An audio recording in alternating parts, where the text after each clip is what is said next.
Maya Collins sat in the white medical room and stared at her hands. They were shaking. She tried to make them stop, but they would not listen. Across from her, the doctor looked at his screen and then looked away. He did not want to meet her eyes. That told her everything she needed to know. "The results are final," he said quietly. "You are sterile. There is no chance of natural conception." The words hit her like cold water. Maya had known this was possible. The testing was mandatory for all citizens of New Haven when they turned 22. The colony needed children. They needed families. They needed growth. That was what the officials always said. But Maya had hoped, foolishly perhaps, that she would pass the test. That she would be normal. Her parents were waiting outside. When she walked through the door, she saw their faces and knew they had already heard. Her mother looked away. Her father's jaw was tight with anger. They did not hug her. They did not tell her it would be okay. Instead, her father grabbed her arm and pulled her toward the transport station. "We have an appointment," he said. His voice was hard as stone. Maya wanted to ask where they were going, but fear closed her throat. She had heard stories about girls who failed the fertility tests. Some were sent to work camps. Others disappeared entirely. The colony had rules, and those rules did not care about feelings or fairness. They arrived at a tall building made of gray metal. Inside, everything was clean and cold. A woman in a business suit greeted them with a smile that did not reach her eyes. She led them to an office where a man sat behind a large desk. He wore the logo of the Valari Corporation on his jacket. "Please sit," the man said. He gestured to the chairs in front of his desk. Maya's parents sat down. Maya remained standing until her father pulled her into the chair beside him. The corporate man opened a folder and spread papers across his desk. "I understand your daughter has been classified as non-viable for the colony's reproduction program," he said. He spoke about Maya as if she were not in the room, as if she were already a thing instead of a person. "That is correct," her father said. "We received the results this morning. Then you understand why we are here." The man folded his hands together. "The Valari Corporation offers a solution that benefits everyone. Your daughter will enter a work contract with us. She will serve in one of our mining facilities. In exchange, your family will receive compensation, and your standing in the colony will not be affected by her condition." Maya's mother spoke for the first time. "How long is the contract?" 30 years, the man said. "Standard term for non-viable individuals, 30 years. Maya was 22 years old. If she survived the contract, she would be 52 when she was released. She would have spent her entire youth and most of her adult life working in a mine for a corporation that saw her as defective equipment. And if we refuse?" her father asked. The man's smile grew colder. "Then your daughter will be assigned to a government work program. Those terms are considerably less favorable. No compensation, no consideration for family status, and the contracts are typically longer." It was not a choice. It was a threat dressed up as an offer. Maya found her voice. "I do not want to do this." Her father turned to her. His eyes were empty of the warmth she remembered from childhood. "You should have thought about that before you turned out to be broken." The word cut deeper than any blade. Broken. That was what she was to them now. Not their daughter. Not a person with dreams and fears. Just a broken thing that had lost its value. Her mother signed the papers first. Then her father. Maya watched their hands move across the documents, sealing her fate with each signature. When they were done, the corporate man pushed a final paper toward Maya. "Your signature here," he said, pointing to a line at the bottom. Maya's hand shook as she picked up the pen. She wanted to throw it across the room. She wanted to run. She wanted to scream at her parents and ask them how they could do this to her. But she did none of those things. She signed her name because there was no other option, because she had already learned that the universe did not care what she wanted. 3 days later, Maya stood in the cargo bay of a transport ship. Around her were 20 other people, all of them wearing the same gray work suits. Most of them would not meet her eyes. They all had their own stories of failure and shame. They were all heading to the same place. The mining station was called Outpost 7. It orbited a dead planet in a system so far from New Haven that the journey took 2 weeks. When Maya arrived, she was processed like cargo. They scanned her identification chip, assigned her a bunk in a dormitory with 40 other workers, and gave her a schedule: 12 hours of work, 6 hours of sleep, 2 hours for meals and hygiene. Every day. For 30 years. The mine supervisor was a man named Gregory Hunt. He was tall and broad with a face that looked like it had been carved from the same rock they were mining. On Maya's first day, he gathered all the new workers in the main hall. "You are here because you have no value anywhere else," he said. His voice echoed off the metal walls. "You will work until your debt is paid. If you work hard, you will survive. If you cause problems, you will not." It is that simple. Maya learned quickly that he meant every word. The work was brutal. She spent her days in the deep tunnels, operating heavy machinery that tore ore from the asteroid's core. The air was filled with dust. Her muscles screamed with pain. Her hands developed calluses, and then the calluses split and bled. The other workers avoided her. They avoided everyone. Friendship was a luxury no one could afford in a place like this. Every person was focused on their own survival, their own countdown to freedom. At night, Maya lay in her narrow bunk and stared at the metal ceiling above her. She thought about her parents and wondered if they ever thought about her. She thought about the life she would never have, the children she would never bear, the family she would never create. She was 22 years old and her life was already over. 3 months passed like this. Each day was identical to the one before it. Maya stopped counting the days. She stopped thinking about the future. She simply existed, moving through the motions of survival without hope or purpose. Then the alarms started screaming. Maya was in the lower tunnels when she heard the sound. Red lights flashed along the walls. The automated voice of the station's computer repeated the same message over and over. "Hull breach detected. All personnel evacuate to emergency stations." She ran. Everyone ran. The tunnels were narrow and filled with panicked workers, all trying to reach safety at the same time. Maya was pushed and shoved. Someone fell in front of her and she had to jump over them. Behind her, she heard an explosion that made the entire station shake. Pirates. The word spread through the crowd like fire. The station was under attack. Maya reached the main level and saw chaos. Gregory Hunt was shouting orders, but no one was listening. People were fighting to get to the escape pods. Alarms were still screaming. Another explosion rocked the station and the lights went out. In the darkness, Maya made a decision. She was not going to die here. Not in this place. Not like this. She changed direction and ran toward the docking bay instead of the escape pods. She had worked in that area during her second week and remembered seeing a maintenance shuttle parked in the corner. It was old and probably barely functional, but it was a chance. The docking bay was empty. Everyone else had gone toward the main escape route. Maya ran to the shuttle and pulled herself inside. The controls were ancient and half of them did not light up when she pressed the power button. But the engines responded. The door sealed shut. She launched the shuttle through the docking bay doors just as another explosion tore through the station behind her. She did not look back. She pointed the shuttle toward the nearest jump point and pushed the engines as hard as they would go. For 10 minutes, everything seemed fine. Then the warning started. Engine failure. Life support critical. Navigation offline. The shuttle was dying around her and there was nothing she could do to stop it. Maya saw a moon ahead, small and gray and unmarked on any chart. She aimed for it because there was nowhere else to go. The shuttle entered the atmosphere badly. It shook and burned and filled with smoke. She held onto the controls and tried to keep it level. The crash was violent. Metal screamed. Maya's head hit something hard. Then there was nothing but darkness and silence. Pain woke Maya. It started in her head and spread through her entire body like fire. She tried to open her eyes, but the light was too bright. She turned her head and immediately regretted it. "Everything hurt. Stay still," a voice said. It was a man's voice, rough and tired. "You have a concussion and 3 broken ribs. Moving is a bad idea." Maya forced her eyes open. She was lying on a workbench that had been covered with blankets. Above her, metal beams crisscrossed the ceiling. The air smelled like oil and welding fuel. Slowly, she turned her head toward the voice. A man stood near the wall watching her.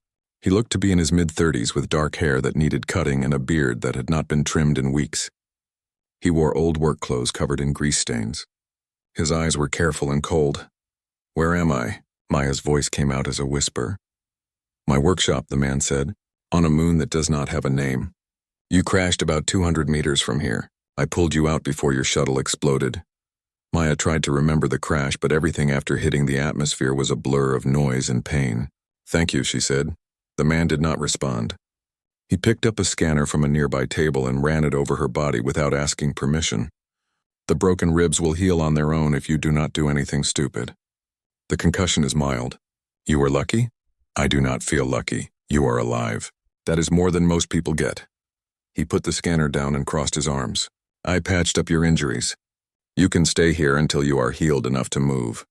Then you need to leave." Maya studied his face. There was no kindness in it, but there was no cruelty either. Just a hard emptiness that spoke of someone who had been alone for a very long time. "Where would I go? Not my problem. I have no ship. No supplies. I do not even know where I am. Still not my problem." The man walked away toward a cluttered workbench on the far side of the room. He picked up a tool and began working on a piece of machinery. His back turned to her as if she had already disappeared. Maya closed her eyes. Her body hurt too much to argue. She drifted in and out of sleep for what might have been hours or days. Time was hard to track in the workshop. Sometimes she woke to find the man working at his bench. Sometimes she woke to find the room empty. He brought her water and food without speaking. He checked her injuries with the same cold efficiency he probably used on broken machines. After 3 days, Maya was able to sit up. After 5, she could stand and walk short distances. The man watched her progress but said nothing. He had still not told her his name, and she had not asked. On the 6th day, a ship arrived. Maya heard the engines outside and saw the man move to the large bay doors at the front of the workshop. He opened them and a small alien freighter descended into the space. The pilot was a Kravix, a species with blue scales and 4 arms. He climbed out of his ship and spoke to the man in broken human standard. "Engine trouble. 3rd time this month."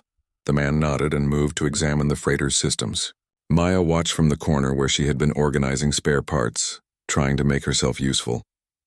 The man worked with quick precision, his hands moving over the alien technology like he had built it himself.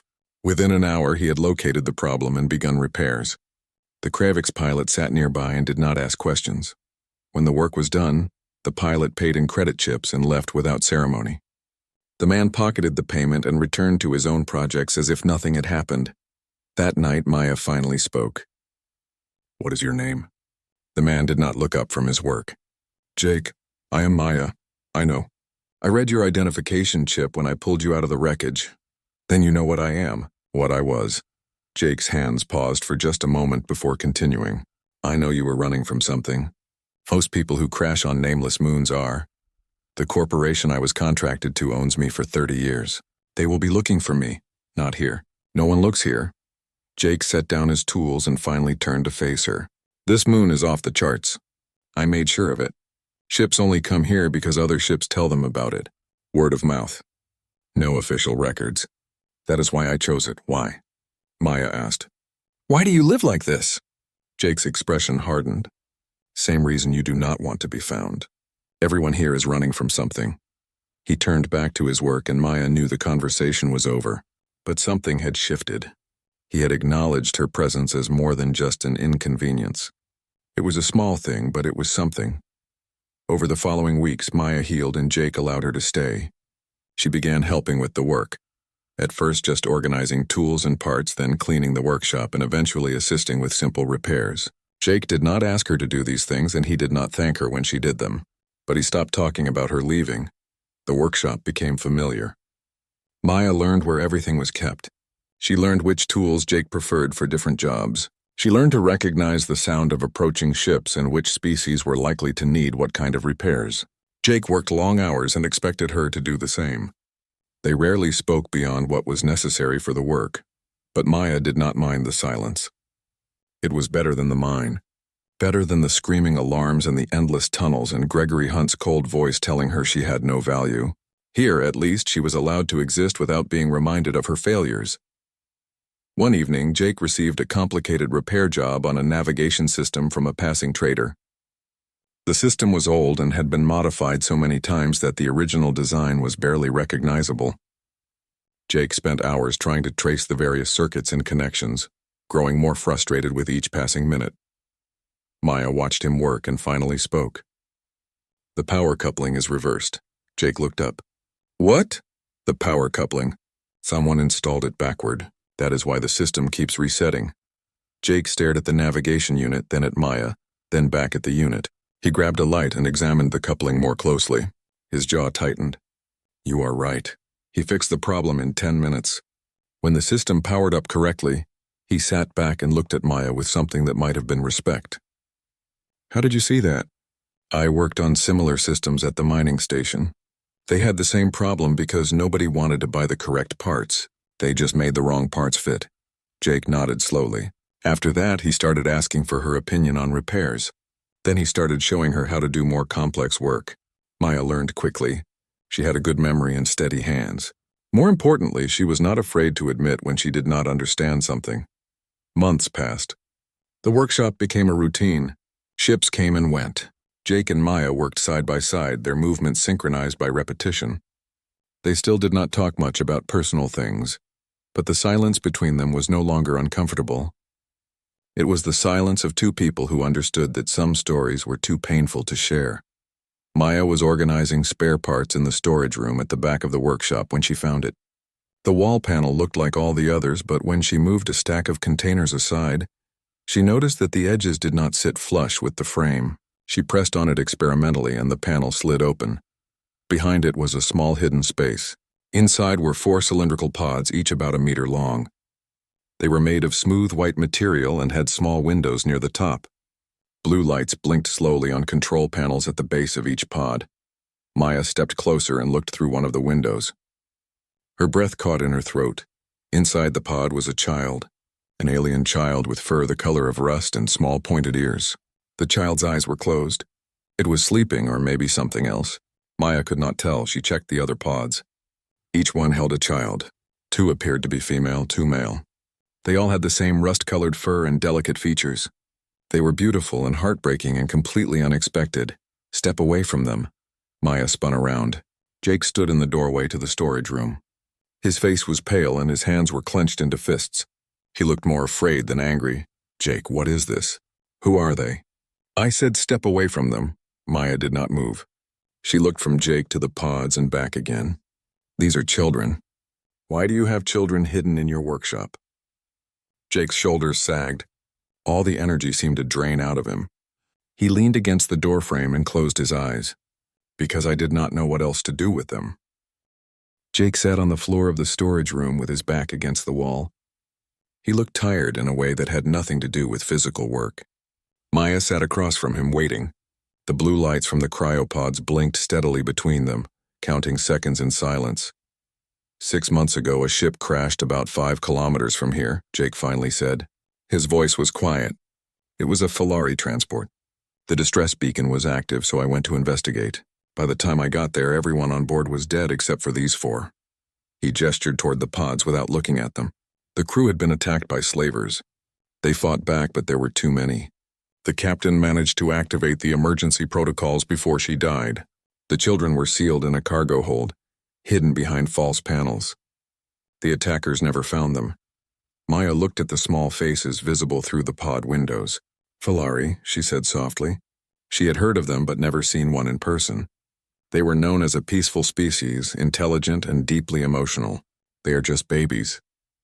Not babies, children. The oldest is maybe 8 or 9 in human years. The youngest is 3. Jake ran his hand through his hair. I could not leave them there. But I also could not contact Filari authorities without drawing attention to this location, and the slavers might come back. They usually do, to salvage what they can from crashed ships. So you put them in cryosleep.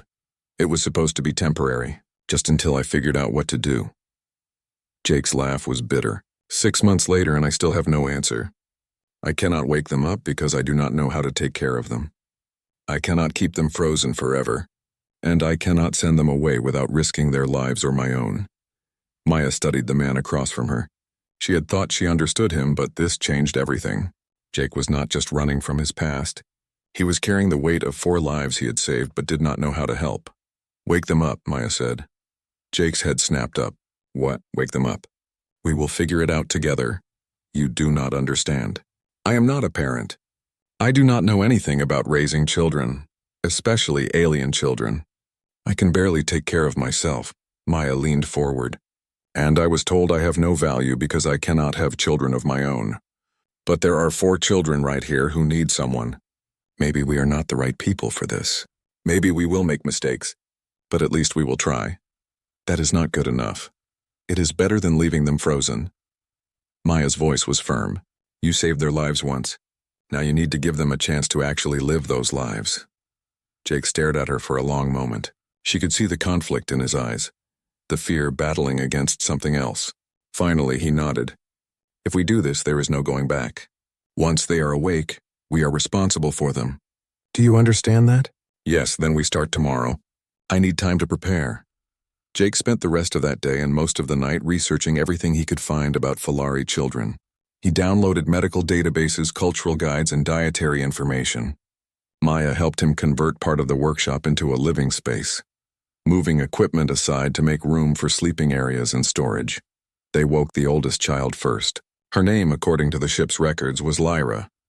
Jake monitored the cryopod systems as it slowly brought her body temperature back to normal. Maya stood nearby with blankets and water, trying not to let her nervousness show. The pod opened with a soft hiss. Lyra's golden eyes flickered open. For a moment, she simply stared at the ceiling. Then she saw Jake and Maya, and her entire body went rigid. She was small, barely reaching Maya's waist, with russet fur and dark stripes along her arms. Her ears were pressed flat against her head, and her lips pulled back to show small, sharp teeth. She made a sound that was half hiss, half growl. It is okay, Maya said softly. We are not going to hurt you. Lyra did not believe her. She scrambled backward in the pod, her eyes wild with fear. She looked around frantically, clearly searching for something or someone who was not there. Your family, Jake said carefully. I am sorry. They did not make it. Understanding flooded Lyra's face, followed immediately by grief so raw it hurt to witness. She opened her mouth and released a sound that Maya would never forget. It was a wail, high and broken, the sound of a child's heart shattering. Maya moved without thinking. She reached into the pod and wrapped her arms around Lyra. The girl tried to pull away, but Maya held on gently but firmly. I know, she whispered. I know it hurts. I am so sorry. Lyra fought for a few more seconds before going limp. She did not return the embrace, but she stopped trying to escape. She simply cried, her whole body shaking with sobs. Maya held her and let her grieve. They woke the second child an hour later. Her name was Senna, and she was younger than Lyra, maybe 6 years old. She came out of cryosleep confused and frightened. When she saw Lyra, she scrambled toward her sister and buried her face in Lyra's fur. Lyra wrapped her arms around Senna and said something in their own language. It sounded like reassurance, but the fear in Lyra's eyes betrayed her words. The third child was named Kyle.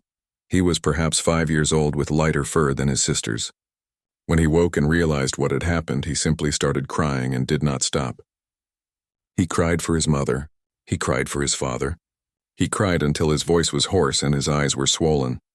Nothing Maya or Jake said made any difference. The youngest was Finn. He was barely 3, too young to fully understand what had happened, but old enough to know something was terribly wrong. He did not cry. He did not speak. He just stared at Jake and Maya with huge golden eyes filled with confusion and fear. The first night was a disaster. The children would not eat. They would not sleep. Lyra kept all 3 of her siblings close to her, positioning herself between them and the humans at all times. Anytime Jake or Maya tried to approach, she hissed and displayed her claws. She was protecting them the only way she knew how. Jake and Maya gave them space. They set out food and water, then retreated to the far side of the workshop. Through the night, they heard crying and whispered conversation in Falari. It was heartbreaking. This was a mistake, Jake said quietly. We are making it worse. We just need time, Maya insisted, though she was not sure she believed it. The days that followed were the hardest of Maya's life. The children remained terrified and withdrawn. They ate very little. They slept in a pile together in the corner, always touching, always watching the humans with suspicious eyes. Maya tried everything she could think of. She learned basic Falari phrases from the translation programs. She researched their customs and preferences. She discovered that Falari families communicated through shared songs and stories. That physical touch was essential for their emotional well-being, that they needed certain minerals in their diet that human food did not provide. Jake focused on practical solutions. He built proper sleeping nests based on Falari designs, created privacy screens so the children would feel safe, and fabricated toys from spare parts. He was awkward and uncertain, but he kept trying. Slowly, painfully, things began to improve. Senna was the first to show signs of trust. She started speaking in whispered Falari to Maya, though she would not use human standard. Maya responded in her broken Falari and tried to learn more words each day. It was clumsy communication, but it was something. Kale stopped crying all the time and became curious about the workshop. He followed Jake around at a distance, watching him repair ships and build things. Jake noticed and started explaining what he was doing, speaking to Kale even though the boy did not respond. He showed Kyle simple tools and let him touch them. It was not much, but it was progress. Finn remained the most withdrawn. He would not speak at all and barely ate. Maya worried about him constantly. She tried singing to him, the same songs her own mother had sung before everything fell apart. Finn did not react at first, but after several days, Maya noticed he would move closer when she sang. Eventually, he began to hum along, just barely audible. Lyra remained the hardest to reach. She was old enough to remember her parents clearly, old enough to understand that they were gone forever. She carried the weight of protecting her siblings and did not trust anyone else to help. She tested Jake and Maya constantly, pushing boundaries and challenging every decision they made. 2 weeks after waking the children, a major storm hit the moon. The wind howled outside and the power systems began to fail. Jake worked frantically to keep the backup generators running while Maya tried to keep the children calm. But when the lights went out completely, all 4 children panicked. Their species had different vision than humans, and the absolute darkness terrified them. Kale started screaming. Senna was crying. Finn clung to Lyra and made small whimpering sounds. Maya fumbled through the darkness toward them. "It is okay. We are here. You are safe." She felt small bodies pressing against her legs. She sat down and gathered them close, wrapping blankets around them. Jake finished with the generators and stumbled over to them in the dark. He felt Lyra trembling against him and without thinking began to hum. It was an old song, something his mother had sung when he was young. Maya recognized the melody and joined in. Their voices blended together in the darkness, human sounds mixing with Falari sniffles and whimpers. Gradually the children calmed. Kyle's screaming became crying, and then 3 months had passed since the storm, and the workshop had become something Maya never expected. It had become home, not just a place to sleep or work, but an actual home filled with noise and life and chaos. The children were everywhere. Kale had claimed a corner near Jake's main workbench where he built elaborate structures from spare parts and scrap metal. His creations made no practical sense, but they demonstrated an impressive understanding of balance and engineering. Jake often found himself stopping his work just to watch the boy construct impossible towers that somehow stayed standing. Senna had developed a fascination with the ships that came for repairs. She asked endless questions about where they had been and where they were going. Maya started teaching her about star charts and navigation, and Senna absorbed the information like a sponge. She could now identify dozens of star systems by their patterns and knew the basic routes between major trade hubs. Finn remained the quietest, but he had come out of his shell in small ways. He followed Maya everywhere, his small hand often tucked into hers. He loved music and would hum constantly, creating melodies that sounded nothing like human or Falari traditional songs. They were uniquely his, strange and beautiful. Lyra was still the most challenging. She had accepted Jake and Maya as guardians, but she struggled with letting them actually parent. She tried to do everything herself, taking care of her siblings without asking for help, refusing to admit when she was tired or scared or overwhelmed. She was 9 years old and carrying the weight of someone 3 times her age. Maya understood her better than Jake did. She saw in Lyra the same desperate need to be useful, to prove her worth that she herself had felt for so long, so she did not push. She simply made sure Lyra knew that help was available when she was ready to accept it. The workshop itself had evolved. What had once been a purely functional space now had personality. Drawings covered one wall, created by Finn with supplies Maya had traded for from a passing merchant. A storage room had been converted into sleeping quarters with 4 small nests and 2 human beds. The kitchen area had expanded to accommodate Falari dietary needs alongside human ones. Jake had changed too. The cold, closed-off man Maya had first met was still there underneath, but he smiled more now. He laughed when Kale showed him a particularly absurd creation. He patiently answered Senna's endless questions. He sat with Finn in the evenings and listened to the boys humming without complaint. And he was learning slowly how to reach Lyra. One afternoon, Jake was working on a complex repair job when Lyra approached him. She had been watching from her usual spot near the door, always positioned where she could see all her siblings at once. "Can I help?" she asked. Jake looked up, surprised. Lyra rarely asked to participate in his work. "Sure. I need someone to hold this panel steady while I reconnect the power feeds." Lyra moved to his side and took hold of the panel. Her hands were small but steady. They worked in silence for several minutes, Jake explaining what he was doing as he went. Lyra listened carefully and asked smart questions. When the repair was finished and the system powered up correctly, Jake sat back and looked at her. "You have good instincts for this kind of work. Your father must have taught you well." Lyra's expression closed off immediately. She started to pull away, but Jake gently caught her arm. "It is okay to miss them," he said quietly. "It is okay to talk about them. You do not have to pretend they did not exist. Everyone says it will get easier." Lyra's voice was barely audible. "They say I will stop missing them so much, but I do not want it to get easier. If it gets easier, it means I am forgetting them." "You will never forget them," Jake said. "Missing someone is not about time. My mother died 15 years ago and I still miss her every single day. That does not get easier. You just learn to carry it." Lyra looked at him with those impossibly old eyes. "Does it hurt less?" "No, but you get stronger." She nodded slowly and then did something she had never done before. She leaned against Jake's side just for a moment, allowing herself to be comforted. Jake put his arm around her carefully, afraid of breaking the fragile trust. They sat like that until Kale called out that he had finished his latest tower. Maya watched the exchange from across the workshop and felt something warm unfold in her chest. This strange, broken family was actually working. Against all odds and logic, they were becoming something real. But life on the edge of known space was never truly safe. One evening, a ship arrived that made Jake immediately tense. It was a human military scout vessel, small and fast. The pilot was young, maybe early 20s, with the crisp uniform and confident manner of someone who had never seen real combat. "I'm looking for someone," the pilot said after Jake had helped him with a minor engine issue. He pulled up a holographic display showing a picture. "Her name is Maya Collins. She is wanted for breach of contract by the Valari Corporation. There is a significant reward for information leading to her recovery." Jake's face showed nothing. "Never heard of her." "Why would she be out here?" "She escaped from Outpost 7 3 months ago during a pirate attack.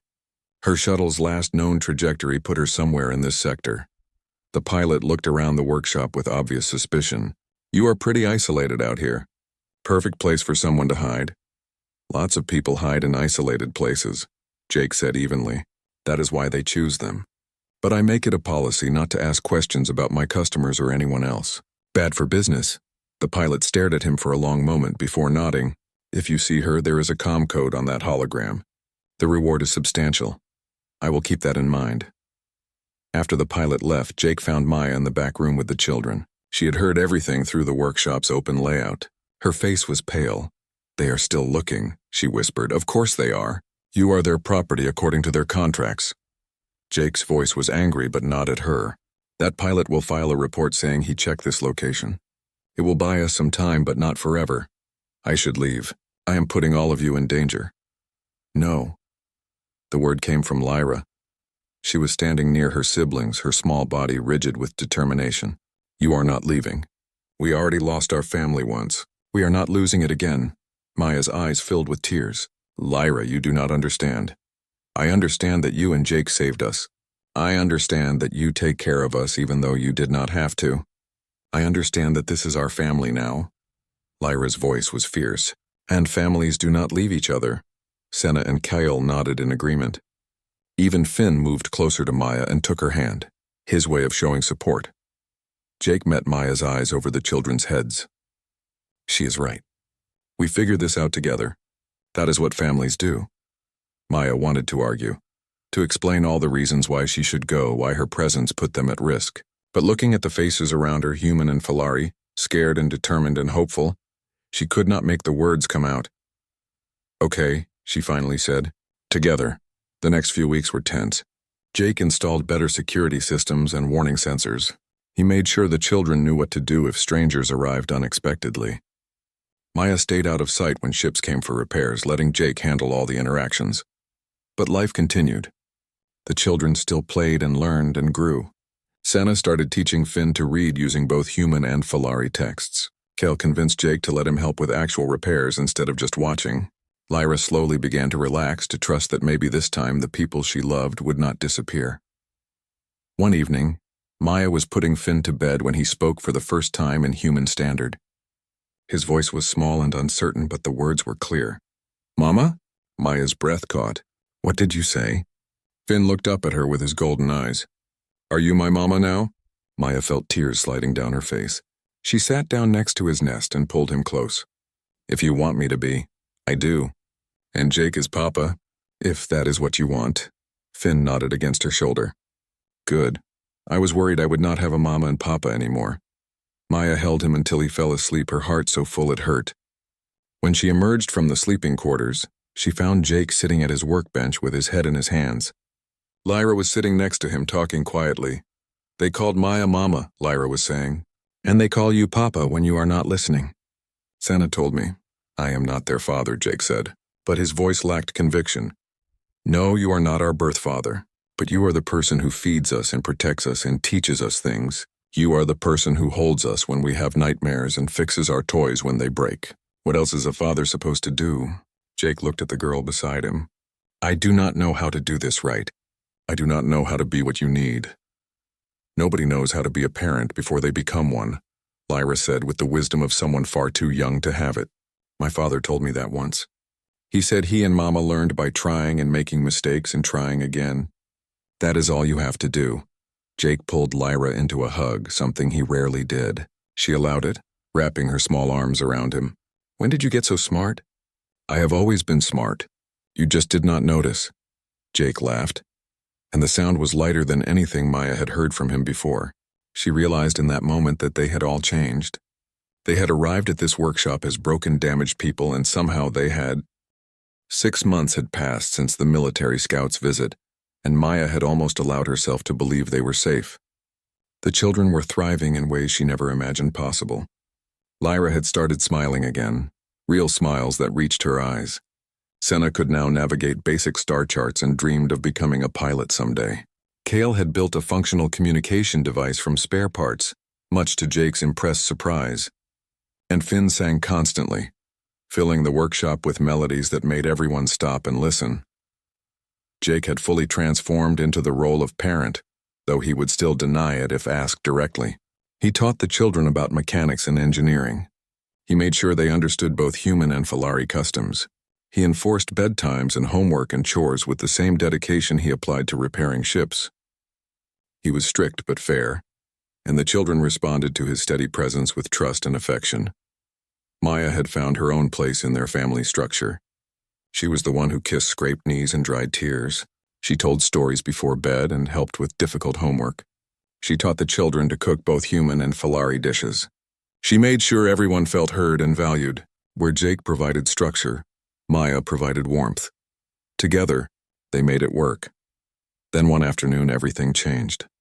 Maya was in the garden area she had created behind the workshop, teaching Senna about edible plants when the alarm system activated. The sound was different from the usual ship arrival notification. This was the emergency warning Jake had installed after the scouts' visit. Jake's voice came through the comm system. "Maya, get the children to the safe room now." Maya did not hesitate. She grabbed Senna's hand and ran toward the workshop. "Lyra, Kale, Finn, come here right now." The children heard the urgency in her voice and obeyed immediately. They had practiced this drill dozens of times. They knew what to do. But before Maya could get them to the hidden safe room, the workshop's main doors opened. 3 people entered wearing Valari Corporation security uniforms, and leading them was Gregory Hunt. Hunt looked exactly as Maya remembered him. Tall, broad, with cold eyes that showed no mercy or compassion. He smiled when he saw her, and it was the smile of someone who had won. "Maya Collins," he said, "you have caused me a significant amount of trouble." Jake moved to stand between Hunt and Maya. "You need to leave. This is private property. This is a wanted fugitive who owes the Valari Corporation 29 years and 9 months of contracted labor." Hunt pulled out a data pad. I have all the legal documentation right here. She is coming with me. She is not going anywhere. Hunt's smile widened. That is not your decision to make. She is property of the corporation, and I am authorized to use whatever force necessary to reclaim her. The security officers behind Hunt moved their hands to their weapons. Maya felt the children press closer to her. Lyra positioned herself in front of her siblings, her small body tense and ready to fight. You cannot do this, Maya said. Her voice shook, but she stood firm. Those contracts are wrong. Selling people because of medical conditions is slavery. The contracts are legal under New Haven colonial law, Hunt replied. Your personal opinions are irrelevant. Now you can come peacefully or we can do this the hard way, but either way you are coming with me. Jake's hand moved toward a tool on his belt. Hunt noticed and shook his head. Do not be stupid, deserter, Jake froze. Hunt laughed. Oh yes, I know who you are. Jake Morrison, former military engineer wanted for desertion and disobeying direct orders during the Outer Rim campaigns. There is a reward for you too. Not as large as the one for Maya, but significant. So please, give me a reason to call the authorities. The room went silent. Maya felt her heart sink. Hunt had them trapped. If Jake fought, he would be arrested. If Maya ran, the children would be caught in the crossfire. There was no way out. Then Lyra stepped forward. You cannot take her, the girl said. Her voice was clear and strong despite her fear. Hunt looked down at her with amusement. And who are you supposed to be? My name is Lyra of the House of Three Moons, daughter of Captain Vera and Engineer Dax of the Filari Federation. And these are my siblings, Senna, Kale, and Finn. Lyra stood as tall as her small frame would allow. Under interstellar law, we have the right to choose our guardians. Nice try, child. But you're not old enough to make legal decisions. I am old enough under Filari law. My people grant full agency to any child who has survived the loss of their birth parents. It is part of our cultural traditions, and those traditions are protected by the interstellar accords. Hunt's smile faltered slightly. That is irrelevant to this situation. No, it is not. Lyra pulled out a small device that Maya recognized as a secure comm unit. Where had she gotten it? I have been in contact with the Filari Federation for the past 2 months. I told them everything. About how our ship was attacked. About how Jake saved us. About how he and Maya have cared for us. Hunt's expression darkened. You are bluffing, am I? Lyra pressed a button on the device. The air above it shimmered and a holographic figure appeared. It was a Filari adult female wearing formal diplomatic robes. Her voice was calm but carried absolute authority. This is Ambassador Sira of the Filari Federation. To whom am I speaking? Hunt stared at the hologram in shock. Jake looked equally surprised. Maya realized that Lyra had been planning this for a long time without telling anyone. Ambassador, I am Gregory Hunt, Security Chief for the Velari Corporation. I am here on legitimate business that does not concern the Filari Federation. I disagree, the ambassador said. You are threatening to remove the legal guardians of 4 Filari children. That very much concerns us. These humans have no legal claim to these children. Actually, they do. Lyra filed formal guardianship papers 6 weeks ago. Those papers have been processed and approved by the Filari Council. Jake Morrison and Maya Collins are now the legal guardians of Lyra, Senna, Kale, and Finn. Any attempt to separate them will be considered an act of aggression against Filari citizens. Hunt's face turned red with anger. This is absurd. The woman is a fugitive. The woman is guilty of escaping illegal bondage, the ambassador corrected. The contracts issued by the Velari Corporation violate 3 separate clauses of the Interstellar Accords. They are null and void. Maya Collins owes your corporation nothing. New Haven colonial law says otherwise. New Haven is a human colony that chose not to join the Interstellar Federation. Their internal laws do not supersede Federation regulations when Federation citizens are involved. And since Maya Collins is now the legal guardian of Filari citizens, she falls under our protection. The ambassador's image shifted, looking directly at Jake. We also reviewed your case, Jake Morrison. The orders you disobeyed were later deemed illegal by a military tribunal. You have been granted a full pardon. There is no warrant for your arrest. Jake looked stunned. What? The Filari Federation has significant influence within human political structures. We made some inquiries on your behalf. Consider it gratitude for saving our children. Hunt was shaking with rage. This is not over. The corporation will not let this stand. The corporation will do nothing, the ambassador said coldly, because if they pursue this matter, we will make public exactly how their contracts violate interstellar law. The resulting scandal will destroy them. I suggest you leave this moon immediately and never return. Hunt stared at the hologram for a long moment. Then he looked at Maya with pure hatred in his eyes. You think you have won, but you have just made enemies you cannot afford to have. I would rather have powerful enemies than no soul, Maya replied. Hunt turned and stormed out of the workshop, his security officers following behind. Their ship launched moments later, engines screaming as it climbed into the sky. When they were gone, everyone stood in silence. Then Jake turned to Lyra. You have been in contact with your people for 2 months. Lyra had the grace to look slightly guilty. I had to make sure we were safe. I could not let anyone take you or Maya away from us. How did you even know how to do all that legal stuff? My father was an engineer, but my mother was a captain. She taught me about interstellar law. She said it was important to know your rights no matter where you went. Lyra's voice softened. I think she would be proud that I used what she taught me. Maya knelt down and pulled Lyra into a hug. She would be very proud. I am proud. The ambassador's hologram cleared its throat politely. If I may interrupt this family moment, there are some matters we should discuss. The Falari Federation would like to offer you relocation to one of our worlds. We can provide better resources for the children's education and cultural training. Jake and Maya exchanged glances. It was a generous offer, a chance at a safer, easier life. But Jake shook his head. Thank you, Ambassador, but we will stay here. Here? The ambassador looked around the cluttered workshop. This is hardly an ideal environment for raising children. Maybe not, Jake agreed. But it is our home. This is where our family started. This is where we learned to trust each other. We are not leaving. The ambassador studied him for a moment, then nodded. I understand. In that case, we will station a small diplomatic outpost on this moon. For the children's protection, of course. And we will ensure that no one threatens you again. We would appreciate that. The children will need to maintain connection with Falari.